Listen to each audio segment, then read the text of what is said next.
Gaza में मृत बंधकों की धीमी वापसी को लेकर इजराइल ने मंगलवार को युद्ध विराम समझौते के उल्लंघन का आरोप लगाया और मानवीय सहायता के ट्रकों की संख्या आधी करने की घोषणा कर दी।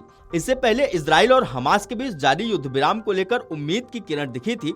संयुक्त राष्ट्र की मानवीय शाखा की प्रवक्ता ओल्गा चेरेवको ने बताया कि उन्हें इजरायली सैन्य एजेंसी की ओर से इस कटौती की जानकारी दे दी गई है। यह एजेंसी गाजा में मानवीय राहत भेजने का कार्य देखती है। प्रधानमंत्री कार्यालय ने देर रात पुष्टि की कि रेड क्रॉस ने इजरायली सैन्य अधिकारियों को 4 बंधकों के शव सौंपे हैं।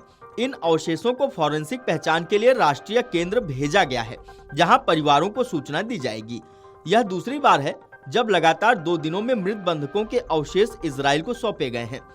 इजराइल को सोमवार को 4 और शव मिले थे, लेकिन अब भी यह स्पष्ट नहीं है कि इजराइल की सैन्य एजेंसी COGAT 600 ट्रकों की तय सहायता आपूर्ति में आधी कटौती के फैसले पर अमल करेगी या नहीं। संयुक्त राष्ट्र के मानवीय मामलों के कार्यालय ने बताया कि उन्हें इजरायली एजेंसी की ओर से इस कटौती की सूचना मिल चुकी है।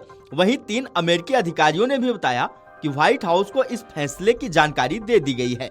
आपको बता दें कि इजराइल में सोमवार को गाजा से लौटे 20 जीवित बंधकों के स्वागत में खुशी थी, लेकिन मृत बंधकों की वापसी की प्रक्रिया उम्मीद से धीमी रही। इजरायली अधिकारियों ने बताया कि 28 में से अब तक केवल 8 शव ही लौटाए गए हैं। बंधक परिवार मंच ने कहा कि मृत बंधकों की धीमी वापसी युद्ध विराम समझौते का स्पष्ट उल्लंघन है। संगठन ने सरकार से इस मामले में सख्त रुख अपनाने की मांग की है। इजराइल के शीर्ष बंधक वापसी समन्वयक गल हिट्स ने कहा कि हम अंतर्राष्ट्रीय माध्यमों के जरिए दबाव बना रहे हैं ताकि सभी शव जल्द लौटाए जा सकें।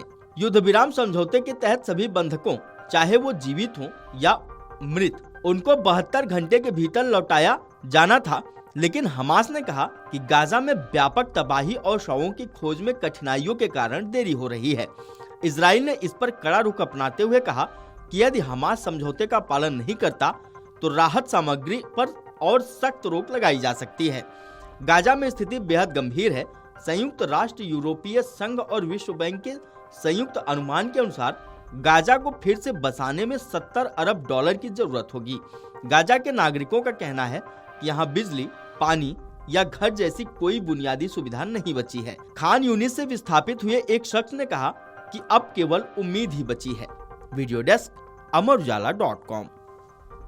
अगर आप ये वीडियो YouTube पर देख रहे हैं तो हमारे चैनल को सब्सक्राइब कर बेल आइकन दबाएं और Facebook पर देख रहे हैं तो हमारे पेज को लाइक करें।